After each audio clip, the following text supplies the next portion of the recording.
All right, we're back. So this segment, we're going to be breaking down the pay-per-view portion of UFC 249 featuring 20 Ferguson versus Justin Gaethje for the. Are they fighting for interim belt there? No, no, no, Yeah, right? They yeah, the are? interim, right? Yeah. Oh my God. How Uh, is Tony Ferguson being gonna be a two-time interim belt holder? That's fucking ridiculous. That's some bullshit. yeah. Man, they putting Tony Ferguson through the ringer, boy. That boy has a 12 fight winning streak and he's still fighting for two interim titles. That is fucked up. Yeah, that doesn't make any sense. Yeah. And he's fighting Justin Gaethje. The one of the like, this guy came in into the UFC 18-0, one of the most dangerous fighters in the fucking like outside of the MMA with like 17 knockouts at that time. Like this is really messed up, man. Like man, I really feel for Tony. I really hope he wins it. I'm pretty sure a lot of people feel the same way. Like they're hoping Tony Ferguson wins so we can finally get that Khabib matchup. But I'm really pulling for him here. So hopefully he pulls this out. And nothing against Justin Gaethje. I really love him. Love his style. I really enjoy his fights. But man, this is Tony Ferguson's time, man. Yeah. Yeah, it's an interesting fight. I can't wait to break it down. Are we gonna Yeah, start from yeah, the yeah. top of the Let's get to it. So the first fight of the night, on the pay-per-view, we have Greg Hardy versus Jorgen De Castro. Jorgen is a new guy. Greg Hardy is -205, and Jorgen De Castro is plus 175. Yeah, I mean it's another heavyweight fight. Both guys are pretty young in their career. I think they're both like 6 fights in each a piece or some shit. Mhm. Let's see here. Greg Hardy is 5-2, and Jorgen De Castro is 6-0. Jorgen, if you don't know who he is, he came out of the Dana White Contender Series. He beat some big gorilla-looking white dude with leg kicks. He chopped him down. So this is a heavyweight that can kick. Um, and oh, you know what? He's coming off a really, really highlight real knockout against Justin Tafa, where he took a step back and hit him with a check right hook, and yeah, put him out pretty cold. So this is Greg Hardy has a challenger for him because he's not gonna be one of those guys that's just gonna be intimidated by him and just kind of curl into a ball like a couple of these other cats did, like Juan Adams, uh Demetrius, whatever this dude's name. He was a can, or Alan Crowder, or any of these dudes where they just they get intimidated and scared by him and just curl into a ball. So yeah, this should be a good fight. I'm not saying he's gonna win, but actually, Greg Hardy's not too bad of a fighter himself. He's been training at ATT, and he's kind of riding on the skills. He's actually moving his feet well. He's not just a big puncher. He actually moves his feet. He knows, some. He knows how to do, block punches and things like that. I kind of expected Volkov to finish him, but he didn't. So, that kind of shows Greg Hardy's toughness. We know Greg Hardy is a athletic specimen. He's come from the NFL, so I have no idea where to go with this one. I'm gonna take a flyer on the over, Mhm. at -150. However, I really don't know how to bet this one. Um, just out of odds sake, I'm gonna probably throw some change on the Castro by decision at plus 715, just for odds sake. Just in case he kind of chops his legs down and circles out and ekes out a split decision somehow. But yeah, that's my play for the card. But I'm gonna go with the over 1.5. All right. What about you, Lemon? I'm probably not gonna play it, but like just if I was gonna bet it, I would bet De Castro at plus 180. Like I just think these two big boys, like I think it's like what Johnny said, like Hardy's game is a lot about moving forward and just making people scared. Like in the first 5 seconds of the fight, he just comes out moving forward and the other person backs up and then he just starts throwing bombs.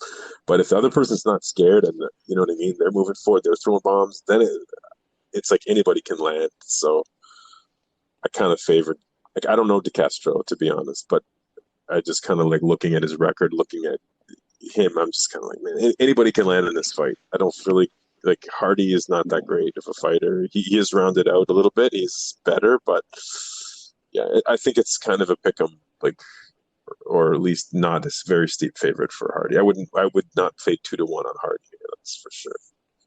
Hmm. Yeah, for me, it's so let's look at their lines real fast. We have what, -195. for Hardy, and then plus 180 for Castro. All right, so I don't know when I originally thought, when I originally saw this fight, I was thinking, okay, Hardy might win inside the distance, and then I started doing more tape on it. And I was thinking, okay, maybe the low kicks from Castro might come into play and really mess with Hardy, as well as the fact that Hardy is is kind of like he doesn't really have good defense. He takes a lot of shots. So I was thinking, okay, that might come into play. Is plus 180 worth it? Or should I take the money line for Castro? But then I thought about it even more. I was like, okay, Castro, the reason why he's not a bigger dog is because in his debut, I guess it was his debut against Tafa legit, he ran in to go throw what was it, a hook? He rushed in to throw a hook, and then he just got hit with a straight down the pipe, and he just got dropped. And I think that win over I think De Castro's win over Tafa is just kind of like making this line closer than it would be if he was just making his debut. Because if you look at his stats, De Castro just fought a bunch of cans. That's true. So, that's true. Hardy's not like some top 10 heavyweight, but he would just be a bigger favorite if, I don't know. I just think the last fight is just kind of like making the line closer than it actually should be, or than it would be rather. I'm thinking that the height and the length will be a big problem for De Castro. I think it might go to a decision, or I don't know, because De Castro, I think that Hardy's cardio is going to be an advantage here for him. So I think he might get a late finish, or he might even go to decision. What's the total on this? Over 2.5? Over 1.5. Over 1.5. Yeah, I actually like the over 1.5 in this fight. Yeah. Minus one. Yeah, minus 147, I guess it is. But then I was also thinking that, what's his face? Hardy's been training with Olenek, and then also another jiu-jitsu guy at ATT recently for this fight. And I was thinking that we might even see something like random happen. So I was looking at and actually I was looking at the submission line for Hardy. Oh my god! Whoa! Yeah. Oh man, we're digging for some deep value here, man. Holy jeez, man. If it hits, I'll be a fucking genius. Yeah. I don't know about that, bro. So I was thinking that if he's training with some grapplers, then he might be, and he knows that he has the cardio advantage here, and he's trying to secure a win because he's on a 2-fight losing streak? Sorry guys, I live in a pretty active area. I live downtown Long Beach, so it's pretty active here. All right. So basically, in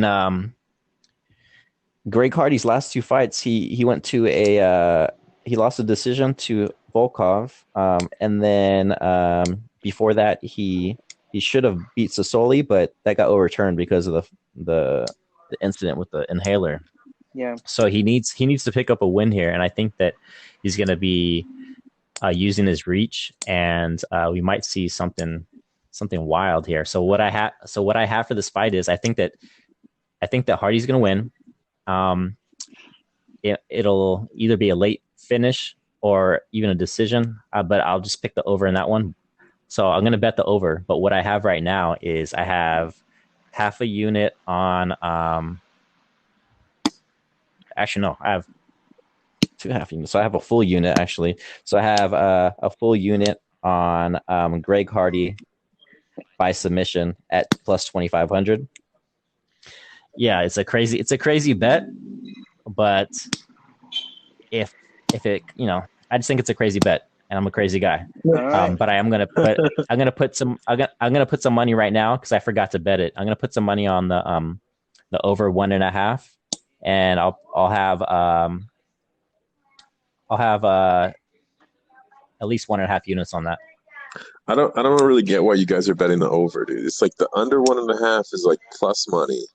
These guys are both Mhm, bangers, man. Like I'm not saying I love betting the under, but if you're getting plus money mhm. on Greg Hardy's under, man. If I was betting the over under, I'd bet the under all day. So I mean, Greg Hardy, he's a super big guy, 6'5". But he's not like he doesn't have a big one punch power. He has heavy hands because he's a big guy, but he doesn't have like let's say Ngannou. He has big one punch power. While Greg Hardy does hit hard, he doesn't have that one punch power, in my opinion. I don't know. He hits pretty hard, dude. Well, I I mean, mean, yeah, he's a he does hit heavyweight. hard. We're talking Yeah, about he him. does hit hard. Like my reasoning, But go ahead. go ahead. My reasoning behind this is because the last two fights that Greg Hardy has been in, it hit they overhit. And even in a fight that he won against Ben Sassoli, who's like a fat islander, that went to a decision, and and Jorgen De Castro is a fat islander, so. And if I recall correctly, Jorgen De Castro is actually the one that called Greg Hardy out for this fight. Mhm. So I feel like he's not going to be afraid of him.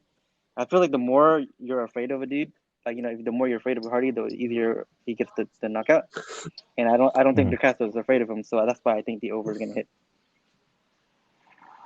And if Yeah, Volkov can't put him away, like that, I can see the fight being dragged out to a little bit later. So that's my thought mhm. process behind it. But in no way or form am I confident about it. But it's some action. Yeah. So let's see here. Nothing strong. We have DeCastro's last three fights. He beat Tafa because he ran into the punch. And they're both small. They're both short guys. Um, so he had to close the distance, whereas Greg Hardy does not need to close the distance because he's much taller and longer. Um, then he beat Tafa, and then before that he beat some guy named Sanford Meeks, who's now 2-1. He hasn't fought since then. Um, and then so those are both round ones, and then the fight before that he went to a decision against some guy named Carlton Little, uh, who is 6-7, who has a 6-7 record, and he lost 3 times by knockout and 2 times by sub. So yeah, I mean, I feel that Greg Hardy's going to play it more safe. He's going to be because he's improving each time we see him. He's still not great, but he is improving each time we see him. So I do feel more confident or comfortable rather. I feel more comfortable with the over in this fight than I do the under. But I do understand what Lemon is saying as far as them being heavyweights and it's plus odds. But I do know. I know what you're I saying don't too know. with Greg Hardy. He's putting together his game more. Like he used to just be a Mm-hmm. bull, and now he's more of a complete fighter. So he's not as. I think the less good of a fighter you are, the more urgent you feel like I got to get in there and knock this guy out because you're not a real fighter. You don't know how to go into the deep rounds and move your feet, blah blah blah, like how to really fight. So Hardy's more comfortable in the later rounds. He's more comfortable just fighting fights, not being like I got to walk in there Yeah. and bang this guy's head off. So I'm not Yeah. against what you guys are saying. I'm just saying, man, plus money on the under is kind of juicy. Also, they're both not like high output fighters. They're like low to mid. Um, like there was like what four. I'm looking at their stats right now. I had to look at the Castro stats because I forgot off the top of my head. But so they were fighting for what 2.5 minutes or so around. So like I think he landed like 4 strikes, 4 significant strikes in like half a round. Um, in this last fight, Greg Hardy. What about him? He landed 46 against Volkov. He landed 54 against Ben Sassoli. Those are both 3-round fights. So, I mean, he's not like a high volume output fighter. Um, so using his reach, his height, and just doing his thing, he's improving. So he's not going to be rushing in there. He's not going to be rushing in there with his head running to a punch like Tafa did. I think we'll see an over here. All right. Well, Anyway, let's move on. all right. So next fight we have a really good featherweight fight. It is Jeremy Stevens versus Calvin Kattar. Calvin Kattar is negative 250, and the comeback on Jeremy Stevens is plus 210. Like my pick is going to be Calvin Kattar. Mhm. However, I think the price is a little too wide. I'm not happy with that. I think it should be a lot closer, and I'm hoping that it closes out a little bit closer. I think the real price should be maybe like Calvin Kattar negative 200, maybe 185 or something like that. So I'm not happy with the price, but I am picking Calvin Kattar. I think it's going to be a boxer versus a puncher matchup, and you can kind of figure out who those two guys are. But I think Calvin Kattar has a really, really good jab. I think he's got a really great overhand right. I think he's got good boxing, and he's got power himself as well, so he can kind of match Jeremy there. Um, and I like the fact that Calvin Kattar trains with Rob Font, who's also a really good Muay Thai fighter, and I think he's a really good training partner for this matchup against Jeremy. Um, Jeremy, he's always got the opportunity to knock anybody out at any point of this fight. I just think that Calvin is just way too technical for him to be making mistakes like that. I know I can see the argument in Calvin Kattar's leg kicks because he leans so heavily on that lead foot because he's a such he relies a lot on his jabs. But I saw in his most recent fight that Calvin kind of fixed that issue with Abe Lincoln, forget his name, Zabit Magomed Sharipov. So yeah, Yeah. I saw him correct a lot of mistakes in those leg kicks in receiving those leg kicks. So I'm gonna go with Calvin Kattar here. I think he's gonna win possibly a decision, but I wouldn't be surprised at a knockout just because no, Jeremy Stevens is notoriously tough. He's never out of it. However, lately he's been getting hit to the body a lot. Aldo hit him to the body, put him down. Yair put him down with a body shot. He didn't finish him, but he did go down, and it looked like he could have finished him. Um, and who else hit him to the body? Yeah, Jeremy's been getting hit to the body a lot, and I feel like it's possible that he goes down uh, from that. So, but I'm gonna go with Calvin Kidd here. Money line, shit, negative 250. Yeah, I'm good on that, man. If it does close out at 200, then I'll play it. But otherwise, uh, I'm just gonna wait and see approach. Mhm. Yeah, for me, I agree with a lot of what you said as far as Cater. So I do think he fixed some of the issues that he had before. He just needs to. I think he needs to start faster. He's kind of got that Donald Cerrone thing where he starts slow and kind of turns it up. Yeah. Um, so I think that he's going to likely win a decision here. But then I also think that he has the chance to get a TKO via just having good boxing, or You mean Cater? a TKO. Sorry, yeah, Okay. Cater. I believe that Cater could also get a TKO via just being the superior boxer. Um, but and also um, I think that Stevens is going to be hungry because this is essentially his last chance. If he loses this, and he's pretty much done in the UFC, so he'll How be many on what, times like this four guy fight. that guy lost? He, Is he going to be on a 4 fight losing streak if he loses here, or is yeah, it it would three? be a four, yeah. But they're never going. UFC So is never going to cut this guy. Otherwise, they would have done so a long time um, ago. But he's a fun fighter. like I was watching his interview recently. He said that he knows he needs to win this or he's going to get cut. So that's what he believes. Um, I mean, what's his face? Stevens is good. He's not great in any one area, but he is good. He has power. His leg kicks are decent, but I don't think it's going to be enough in this fight here. And I think that it's just, I don't know. It's going to be sad to see him go, I don't think he's but going to go. I think that he's okay. Well, Dana White loves this guy. He bailed him out of jail at one point. Remember? yeah, Dana White it'll loves be him. sad. It'll be sad to see him lose four in a Oh, row. okay, Let's put it that way. sure, yeah. So I do think that Cater's going to win. I don't know. I'm not sure if it's going to be by decision or by a TKO, but Cater has the tools offensively and defensively to catch Stevens. Mm-hmm. So yeah, Stevens is going to come in. He's going to be aggressive, and then he might get caught, might not, but it's just Cater's. I think Cater's going to win this most often. I mean, most of the times they fight, rather. What do you think about the price? The price, let me double check the price. It's So we got negative 250 Cater. versus plus 210. I definitely am not going to bet that. I won't bet minus 240 is what it shows for me. Yeah. I'm not going to bet minus 240 for Cater. What does prop show? Yeah. Strike price for me is Um, 200 and below. So you know what? I did add this to a parlay actually. I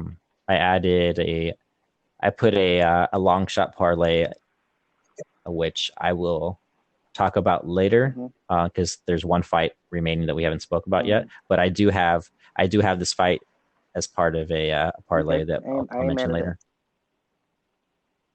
Yeah, the part that I have for this fight is won't go 3-round distance at plus 120. I was kind of hesitant of playing the plus 150 for the under 2.5. Just I don't know. I'd rather take the plus 120. Fair enough. For the that one's kind of iffy for me, but sure. Any thoughts, Lemon Zeph, on this one? Yeah. Winning cover. I'm just looking at Zabit, like, because Zabit has beaten both of these guys. Look at Zabit's profile picture in Sherdog, man. It's so funny. He's like this really pinner guy. Like he looks like he couldn't fight, you know. Anyway, onto the fight. I don't know. I agree with everything you guys said, but I'm still betting Jeremy Stevens because I like the line. Like just betting him small. I just feel like he hits so hard. Like all he needs is like one hook or one punch, and it's like he could put away Cater. But like I think Cater's an awesome fighter. I think he's way better than Stevens, but I don't know. It's just a gut play. I just don't like the price, so I'm just gonna take a. Do you think he can win a decision? No, never, never. Okay, then if you're on the Stevens side, I think a better play for you, like if you really think that the only way he can win is a knockout, I would play the scorecards no action. If you got access to props, if you don't. Oh yeah, that's a good idea. It is, But if you're on Fight Island, get access to props. If you're on the Stevens side, that's what you could also kind of consider. I agree with that. Yeah. You know what? I just noticed something that I didn't notice before. Let me go back to this page here. So we have on Fight Metric, which is now called UFCstats.com, we have Jeremy Stevens versus Calvin Kattar. So Stevens, as far as the strikes absorbed per minute, it's 2.98 for Stevens.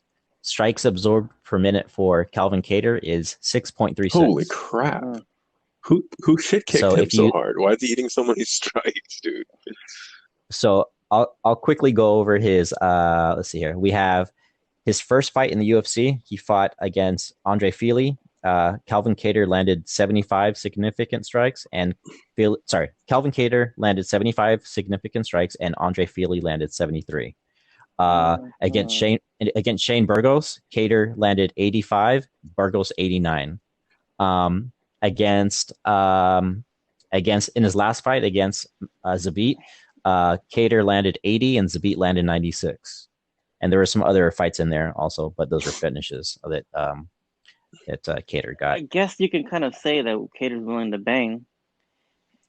Yeah, he's there to be hit. I mean, I thought he had better defense than that, but stats wise, he's able to get hit. Yeah, in the fight, he looks like he knows what he's doing. I mean, it doesn't seem like he's been rocked. I agree. Like that surprises me because when I see Kattar fight, I'm always like, this guy's awesome. Like he's throwing really straight 1-2s down the pipe. He doesn't look like he's getting pieced up in there. Mm-hmm. So what do we got here? We got you said you're on Stevens money line, or I already bet his money line, but I might just leave it there probably.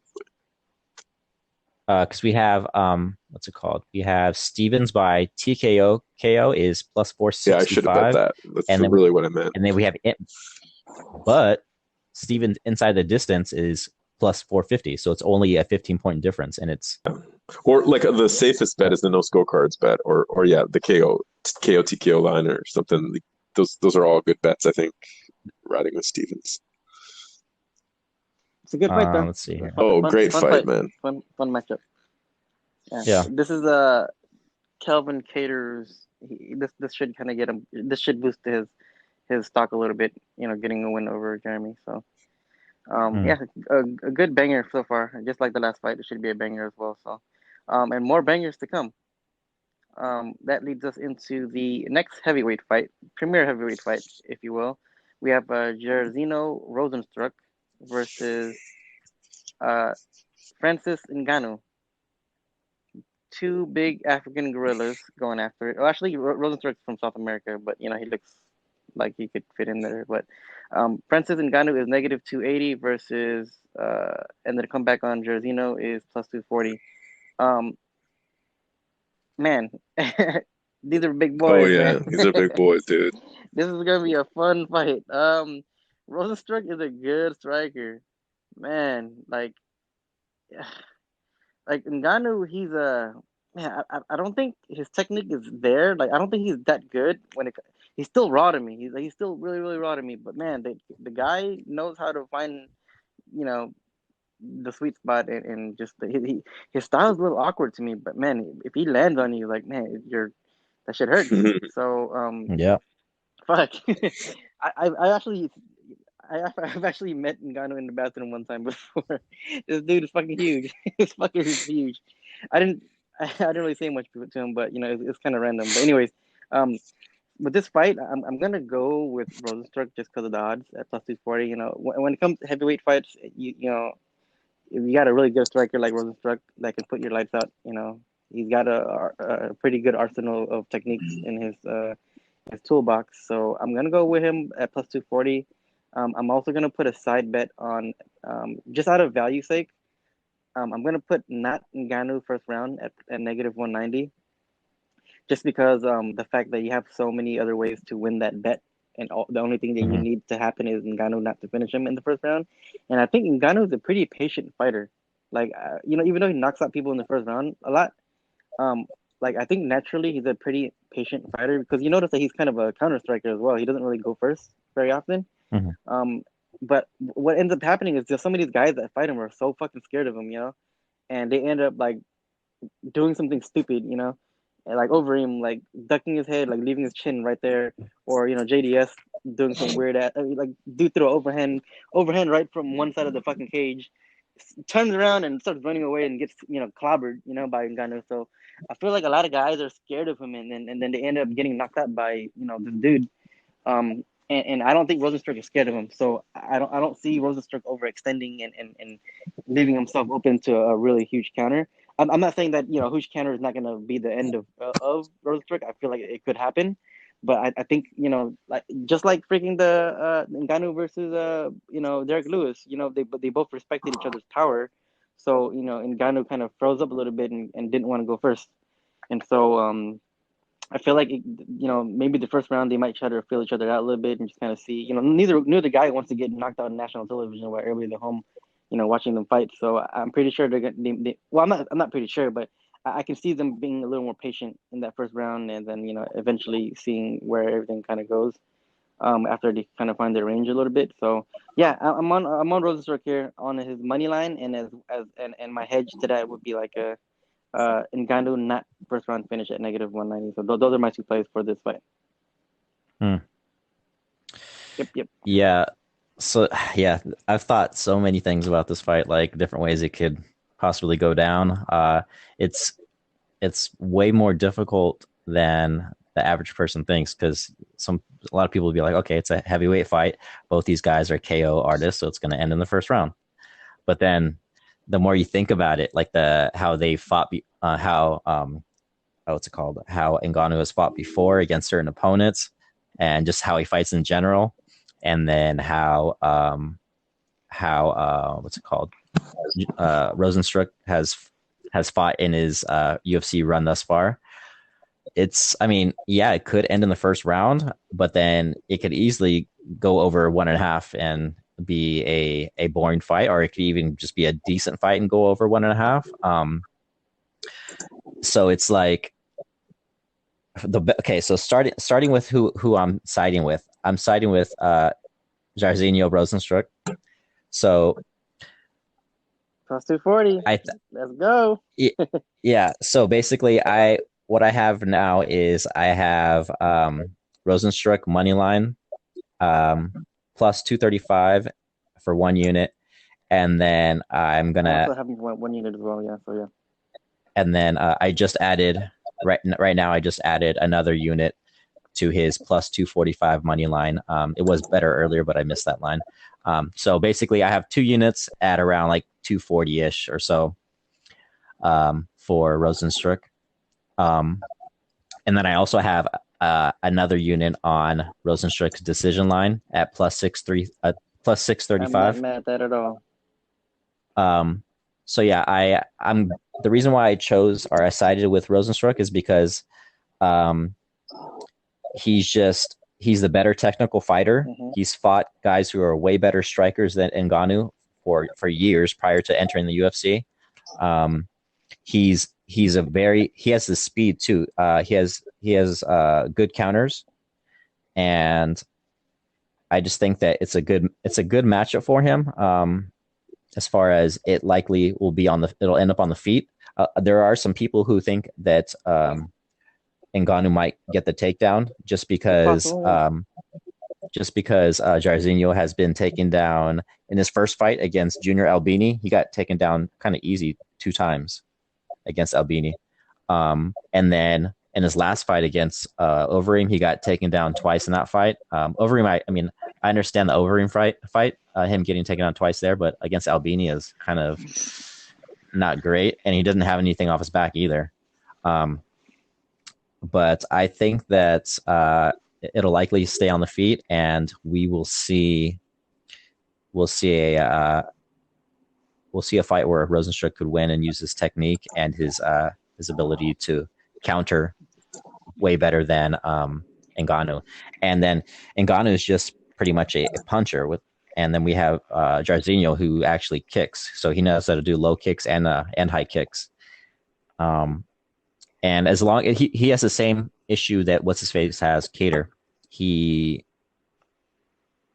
kind of opens up slow, or he kind of starts slow, and then once he gets comfortable, then he'll start doing more things, which could make for a boring fight, which also plays into the over 1.5 having some value.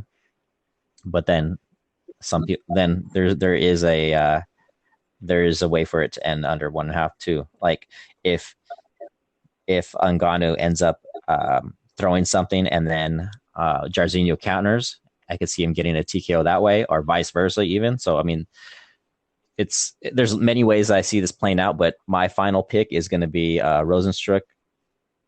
And how he'll win, I'm not sure how he'll win, but his money line is plus 245 right now, so I feel fine betting that. So yeah, 2 units on Jairzinho Rosenstruck money line at around plus 240, and then I have a unit on his decision line at plus 635. Yeah, I agree with everything you guys said about Jairzinho. Like I'm on Rosenstruck too. I like his money line, and his decision line is really good.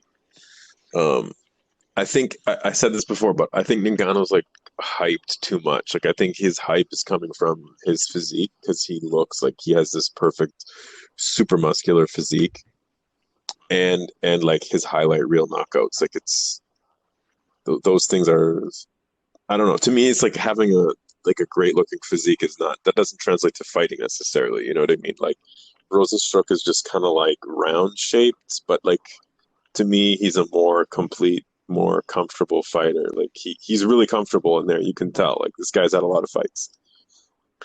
And the other thing is I like Rosenstruck's mental game. Like the way he stays in it, he stays in the game. Like even he doesn't just get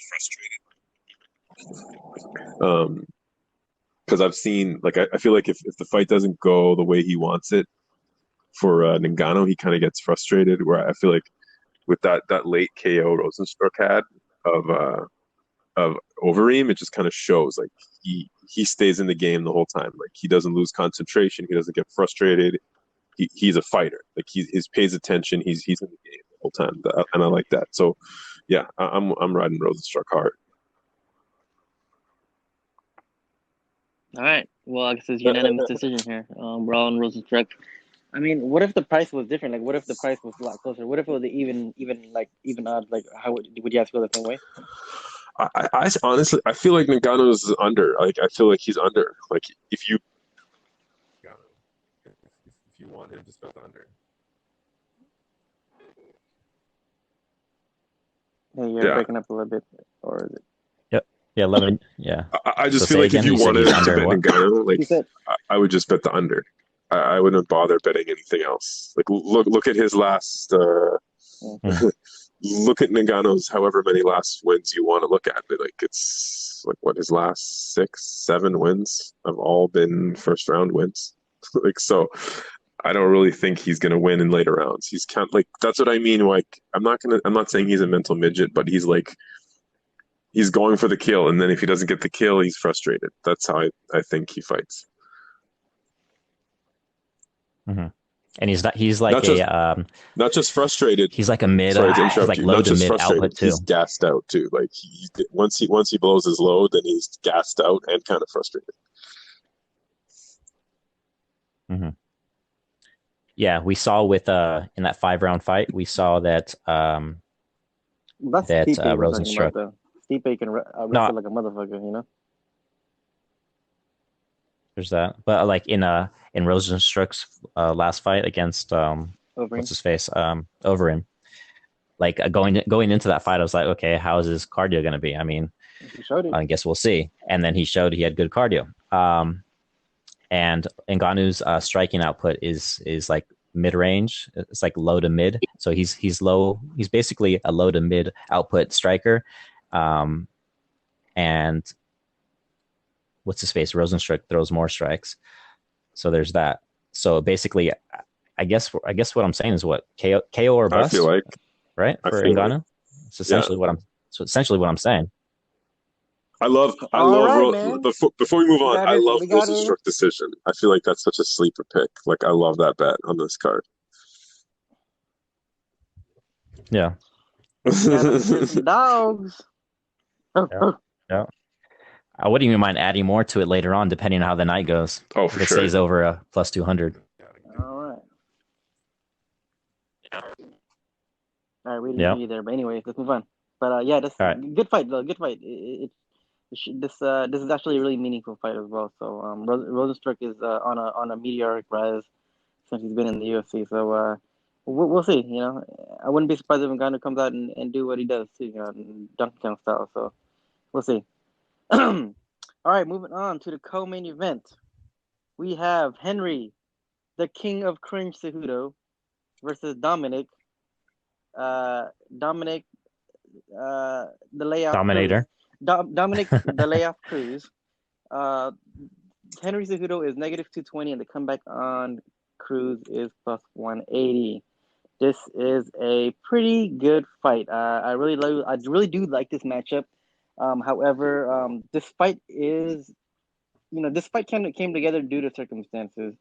Because Cruz has been off for what, I don't know, 3-4 years now, and he's coming in for a title shot, which is kind of undeserving. But I mean, I wouldn't maybe not use that word undeserving, because Dominic Cruz has been the bantamweight, one of the bantamweight goats for a long while now. So I wouldn't say he doesn't deserve it, but there are some guys that are chomping at the bit. There some guys that are actually deserving of the title shot. But Henry Cejudo has been choosing other opponents. He wants Jose Aldo coming off of a loss, in a division that isn't even what he's usually fights in, and then he goes out and he wants to fight who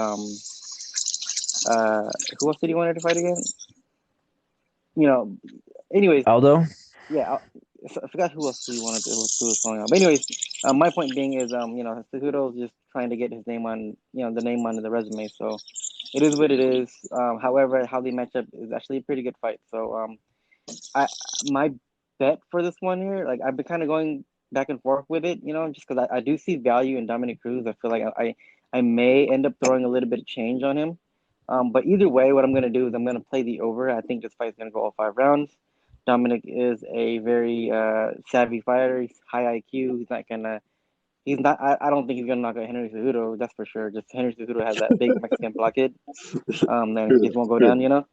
Like look at Moraes. Like Marlon Moraes was just chopping this fool's legs down, hitting him with some hard shots, and Cejudo just stood his ground and just kept coming forward. And that's how Cejudo fights. He's he fights like an underdog. He fights like he has a chip on his shoulder, like always. And He's an underdog in real life too. He's an immigrant, son of an immigrant. So, um, yeah, I think Henry Cejudo has too big of a head for him to get put away, and I also don't think Cejudo is going to put away Cruz as well. So that's the kind of how I formulated my pick on the over. I think it's fairly safe. And yeah, I mean, we know what these guys are made out of. Just the kind of observation that I've noticed, which is kind of really interesting for me to see, is that Dominic Cruz, he's that type of fighter where, like, if he makes you think that you're gonna strike with him, he's gonna take you down. If you think he's gonna take you down, he's gonna strike with you. So he's one of those guys that I don't think he comes in with a game plan against anybody, but he does come in and he just kind of throws a lot of feints, throws a lot of footwork at you, and just gauges you and figures out, where are you reacting, what kind of feints are you biting into, and then he goes and picks you apart and finds a way to beat you. So Mm-hmm. in this matchup, however, everybody Cruz has ever fought, he had the ability to take him down because Cruz is an amazing wrestler. But in this case, like he's gonna be running into an Olympic level. I don't know if you guys know, but Henry Cejudo is an Gold, Olympic boy, level. gold. He's a gold medalist, boy. If you didn't know, now you know. Okay. Oh shit. But yeah, he's going to be running into a brick wall here, and again, like I mentioned, Cruz, relies a lot on you biting onto his fence, and if you think he's going to strike with you, he's going to go and take you down. So in this case, I don't think so. Henry Cejudo is like, and I'm not saying Henry Cejudo is not going to respect his wrestling, but Henry Cejudo knows that he has top tier wrestling, and that you know, so it kind of shuts down one dimension of Dominic Cruz's game, which in turn, like in theory, in my opinion, it could make him a little bit more predictable. I'm not saying Dominic Cruz is very unpredictable, but like it could make Cejudo a little be able to predict his movements a little more, just knowing that like that Cruz might be running into a brick wall if he goes for like a knee tap or whatever going in, ducking under, overhand and going for, a shot. So in the clinch, I think Cejudo all day in the clinch. Cejudo's a dirty, Mm-hmm. that he has that dirty clinch fighter, and he has a really good, he has really good trips as well. So, yeah.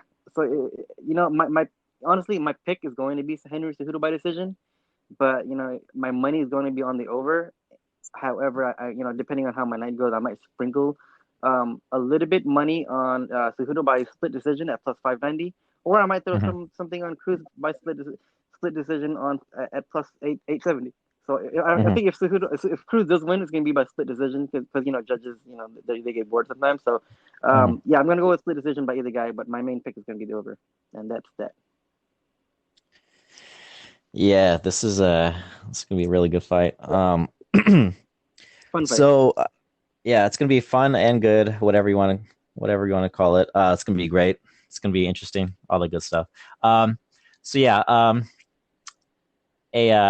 a tout and there's a tout and who's a friend of the podcast who I won't say the person's name because I'm gonna say who he's picking.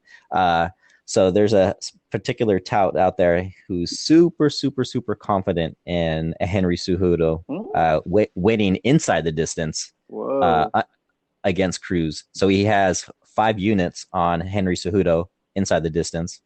Sorry. 5 units on Henry Cejudo's money line. Which was it like?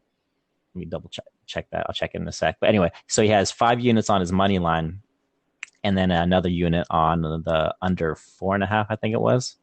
Maybe he knows something we don't know. What's going on? I mean, he feels that Dominic is washed, and that it's just like a bad matchup. Whereas I see it as this is it's minus 250 is what he betted at, 5 units at minus 250 for Henry Cejudo to win 2 units. How I see it is that this matchup. Okay, so assuming that Dominic Cruz is what he used to be as far as his movement, as long as he has that movement, then I think everything's going to be. This will be a good matchup for him. He's got the skill, he's got the smarts, he's got the patience. So anyway, I think this is basically a similar matchup to all the wrestle boxers that Dominic has faced in the past. Henry is actually shorter than some of those guys he fought. So I guess what Henry is 5'4". He has a 64-inch reach. We have Dominic Cruz, who is 5'8", and he has either a 68 or 69-inch reach, depending on the website you look at. So he's taller. Dominic Cruz is taller, longer. Henry Cejudo is gonna. Some people think that, oh, well, he has that karate style that he learned how to use. Well, he only used that for like what, one fight. I mean, even if he uses that karate style, so he has, let's say he has two styles. He has his regular wrestle boxer style, and then the karate style. Both styles are flat footed. Dominic Cruz excels against guys who are flat footed. Why? Because he uses his movement, and if you're a flat footed wrestle boxer, then he's gonna dance circles around you. And he's gonna keep doing his thing like he's always done. He won. I went to make sure I was right in my my thought of how the fight went against what's his face, TJ Dillashaw, when Cruz fought him when he came back. So I went back and watched it the other day when it was re-uploaded to YouTube. And again, I watched it again. I gave Cruz the first 3 rounds, and then in that 4th round, he got hit with a hard low kick that like lifted him off the ground, and then he lost the 4th and the 5th due to the injured leg.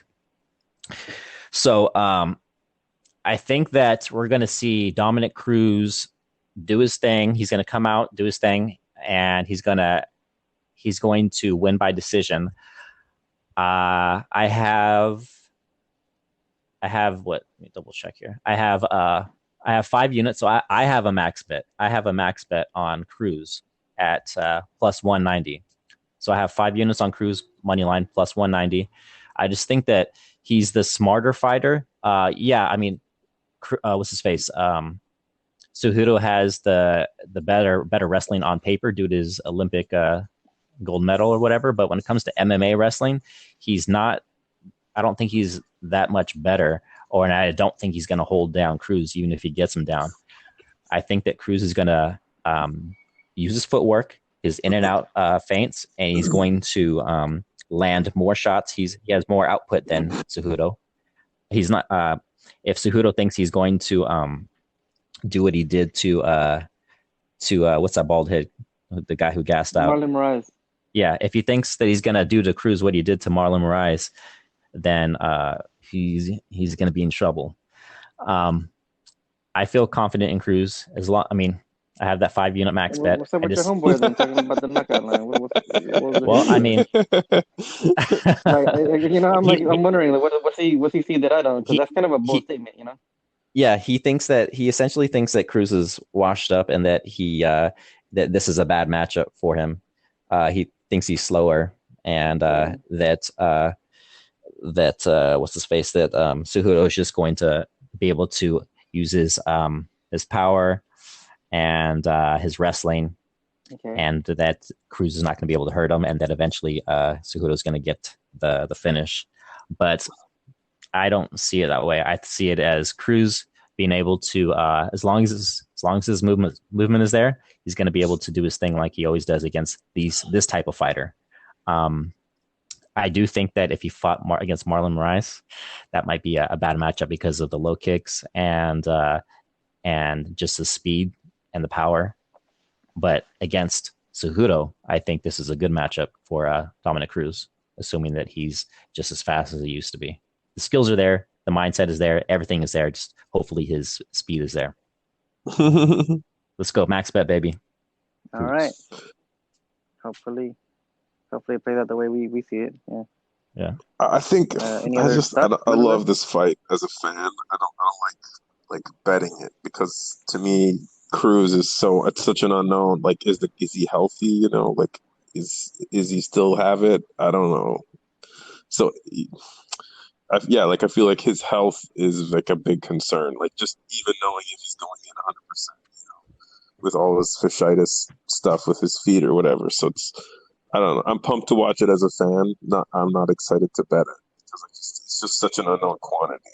it could be interesting to live bet. Like if after the first Mhm. round, Cruz is looking great, um, sure, pick him up because the line won't move that much probably just after the first round. So if you can pick him up as a dog, like my heart wants to bet Cruz, but I just don't believe it yet, you know. So if he looked great in the first round, then I could be all over him Mm, after the first okay. Well, If and one, you guys knew that Cruz would have his good movement, like if you basically thought he was the same fighter as the last time we saw him, like let's say against TJ. So if he was the same fighter against Cruz that he was against TJ, would you round. feel more confident in the plus Okay, 190? heck yeah, he was amazing versus TJ. Like that was incredible. Like he had TJ's number. Okay. speaking of TJ is actually picking Cruz. So I Yeah. read an article saying Dillashaw is picking Cruz to win. Yeah, but Yeah. yeah, it's Yeah. Yeah. And then Because like and then yeah, I think also Dominic Cruz says he thinks TJ Dillashaw was a greater challenge than Henry Cejudo for what it's worth. I don't know. mhm. Yeah. Yeah, it's so like how I again I see it. So you had Cruz beating wrestle boxers, and then he faced what's it called? Sorry. So he was facing wrestle boxers, and then he had those injuries, and then he came back and he had that tough fight against TJ Dillashaw. Um, TJ's style, I think that, I mean, what was that? A split decision, right? Yeah, it was Was split. that a split? Yeah, I mean, I gave it to Cruz. I mean, but it was a very close fight. Um, Like but I said, split decision. yeah, yeah, And the yeah, winner by split decision. yeah, yeah. And no. Plus 870. I I think that Uh, if Cruz had sorry Cruz if Cejudo had better boxing than he does right now, that it would be a much tougher fight for me to pick because what's his face Garbrandt he had the better boxing, yeah. he had the faster hands, and he had power, He won the and title too. he had better foot movement. So that's the thing, foot movement. He was in and out, and he was doing all those stupid dances after he landed. The reason why he was doing all that shit is because he had good foot movement and the better power, or the more power, and the better boxing and hand speed or whatever.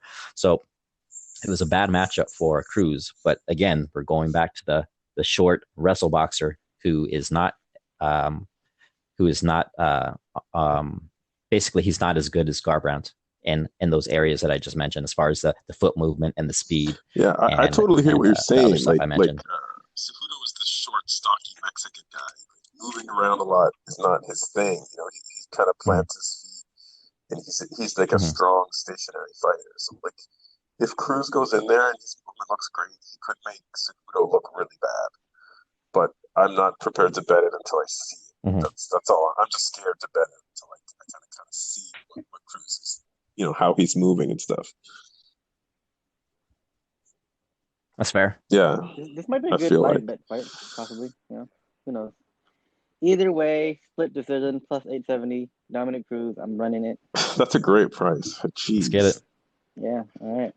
Me And too. I actually hope he wins too, just because we all and I feel like everybody is like tired of Cejudo. Yeah. Like he's definitely so annoying.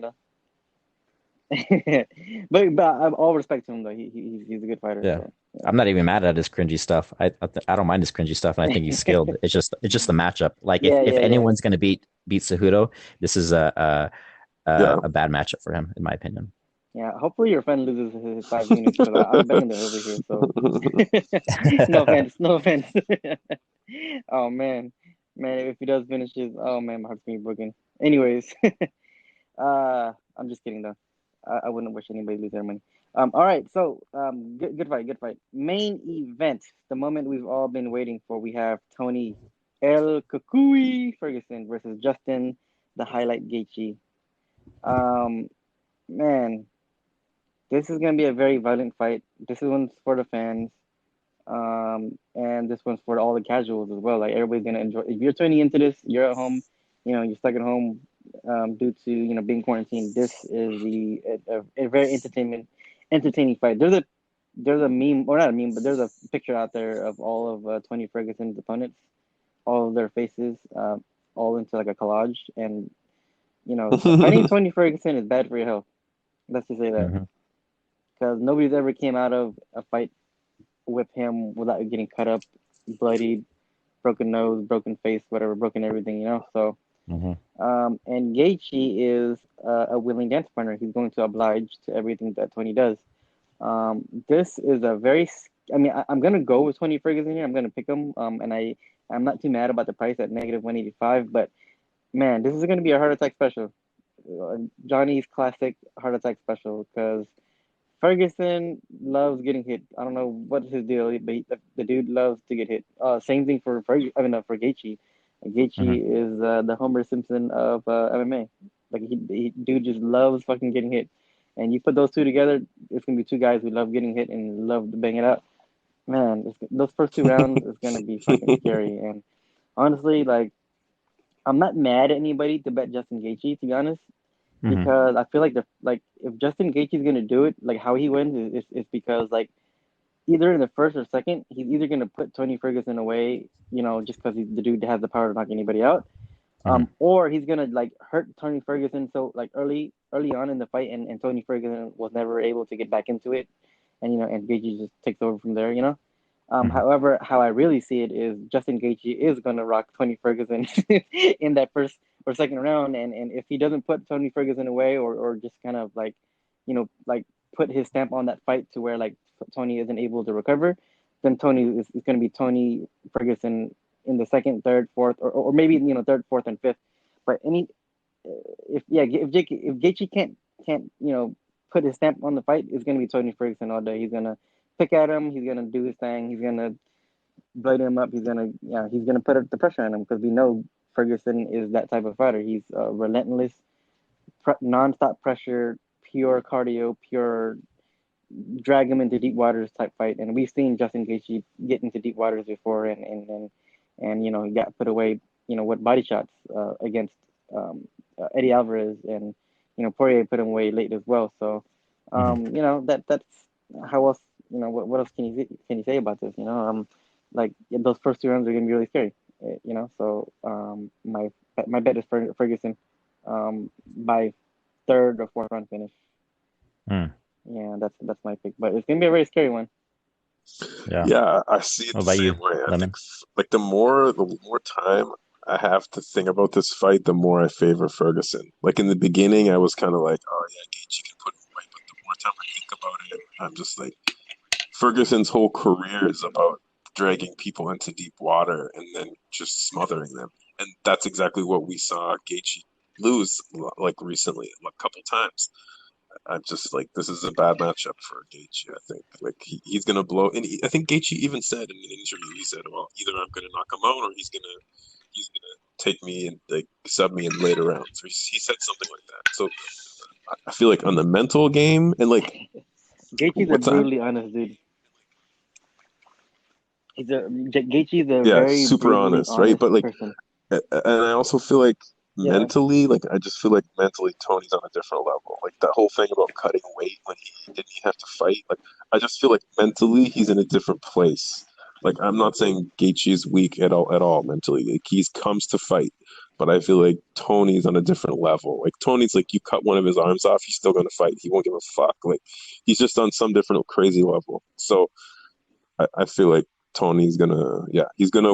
I like Tony in the distance any round after the first round. Round two, round three, round four, round five. Tony can win any of those rounds.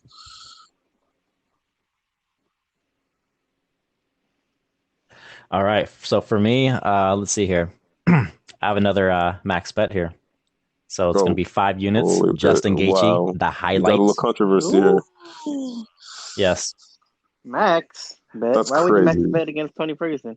because I Like, I because don't I mind you betting this against him, this but is our max first. betting? Yeah, this is our first event back, and I'm going crazy because I'm a crazy motherfucker, and I don't give a Damn, fuck. You're them crazy, glasses kind of fooled me. Yeah, Thought you was a school teacher. I didn't know you was that crazy. yeah. So we have Justin, the highlight Gaethje, his money line plus 165, 5 units. All right, so As some of us know, or a lot of us know, we have Gaethje, who has he has better eyesight now. He had his eyes fixed a while back. He doesn't. My man is a private eye, you know. Yeah, he doesn't. He I'm gonna doesn't wear hurt him. those. He doesn't wear those big, thick glasses anymore that he needed to wear. Um, basically all the time. So if you watch his earlier fights in the UFC, in during the highlight video, not the highlight videos, the like those UFC videos, the embedded. Yeah. When you would see him in those videos, he was always wearing his super thick glasses that he needed to wear when he wasn't in the gym or inside of a cage, so he could actually just see. Then eventually, he had his eye surgery, and he's able to actually. He admitted that he's able to actually see the opponent in front of him. It's not like a blurry type of deal, and he's so basically his accuracy is better, and also in his past couple of fights, not only is his accuracy better, he's more calm and patient. He's less. He's still a crazy motherfucker, but he's more patient. He's like a patient brawler, I guess you could say. How I think this is going to play out is that we know that Tony is very hittable. He doesn't mind eating shots to make you basically fall into his trap of wanting to have you expend your energy and then eventually overcome you later on in the fight with his volume. Knowing that he eats shots like he did against Pettis and like he did against what's the other dude's name? He got rocked by two people. He got rocked by Pettis and who was the other one? Oh, Lando Venata. Lando Venata had him on skates in that one. All right. So knowing that he eats a lot of shots, he's willing to eat a lot of shots. There's that.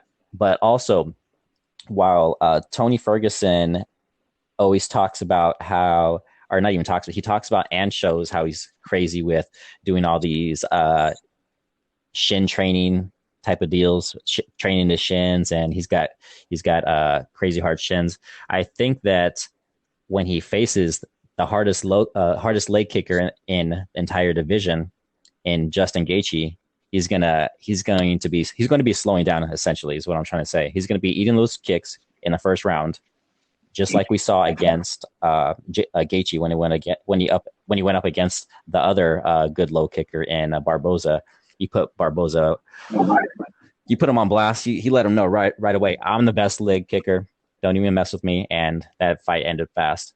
In this fight, I see Gaethje once again using his leg kicks right away, and he's going to.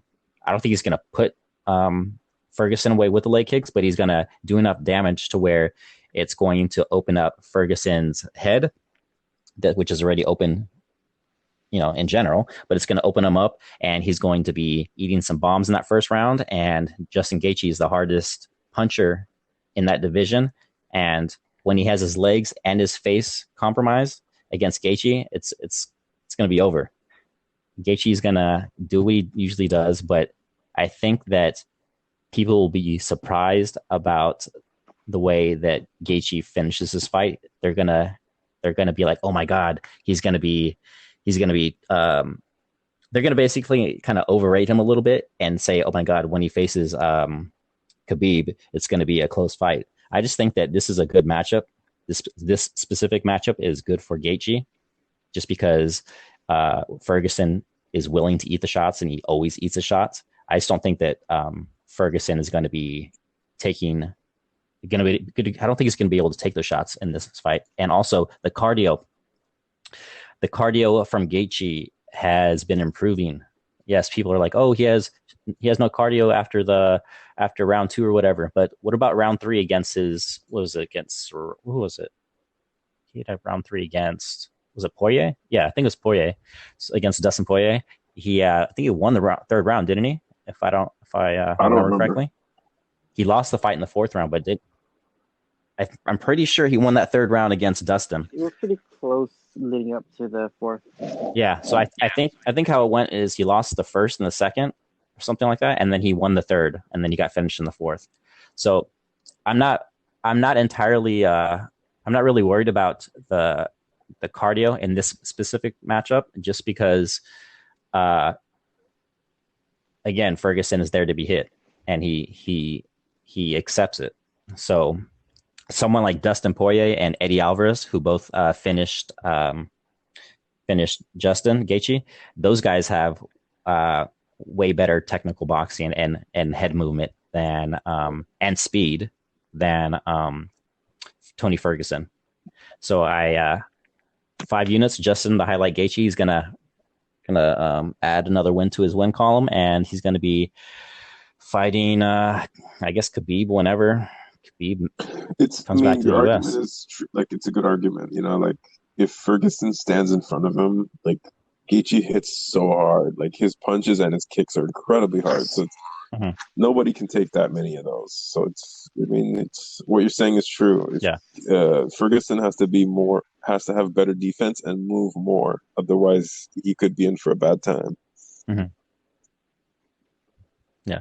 I mean, there are some, I mean, you can watch Tony Ferguson in his fights. He does have good head movement at certain points, but once he gets clipped, then with a good shot, then he starts to like his like good movement, his good head movement starts like kind of dwindle, starts to go away, and he's more willing to brawl and like use his movement and stuff like that. And so he's not like a sitting duck, but in this fight, I feel good with Gaethje in this fight. Oh, before I finish, let me quickly go back to the training camps. We have Tony Ferguson. He's training with the same people. He's training with the same people. Justin Gaethje. The last time I checked, he was training with the same people. So he's not missing his training partners. Henry Cejudo, he's training. Oh, actually, I don't think I checked where he's training, so I'm not going to say where he's training. So I'm not sure about Cejudo. Dominic Cruz, he's still at Alliance training with all his full camp. Him and what's his face, Jeremy Stevens. Both of them are at Alliance for this fight camp, and they still have all of the same training partners, so they're good. Ngannou is, I'm not sure about him. Rosenstruck still has. I know about Rosenstruck for sure. He has been training in South Florida, and he's going to be bringing Tyrone Spong with him to this fight in his corner. So he's been training with Tyrone Spong for this fight, as well as some other people. I'm going with Rosenstruck. Yeah. And Kelvin Cater, I'm not sure about him, about his training camp. And Jeremy Stevens, I already mentioned, he's at Alliance with Dominic Cruz. Greg Hardy is, as I mentioned earlier on the other video, that he is still he's still in South Florida training with Olynyk and those other guys down there. And DeCastro, he's still at his camp, but I'm not sure if he's training with any notable people recently, but he's still at his usual camp. And I'm done.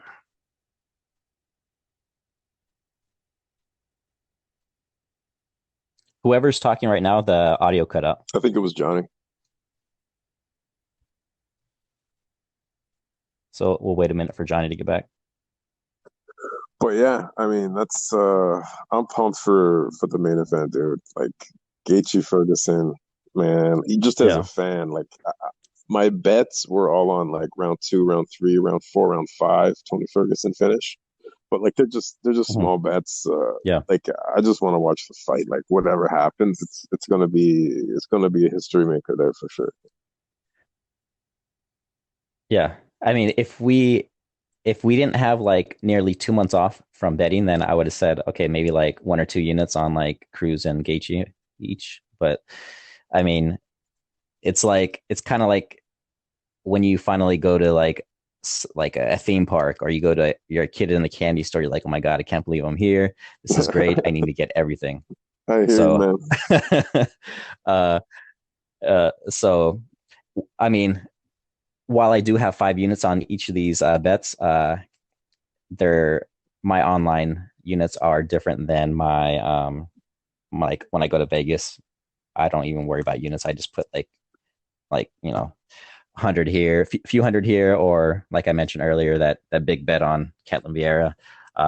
So I don't really worry about units when I go to Vegas, but online I have a smaller bankroll, and I kind of try to follow the process Yeah, of I units hear and stuff like that. But all the rules change in Vegas, when man. I'm in I hear Vegas, yeah, basically.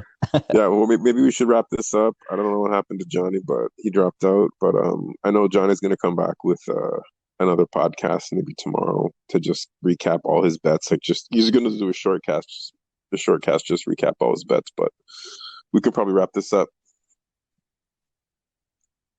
Alrighty.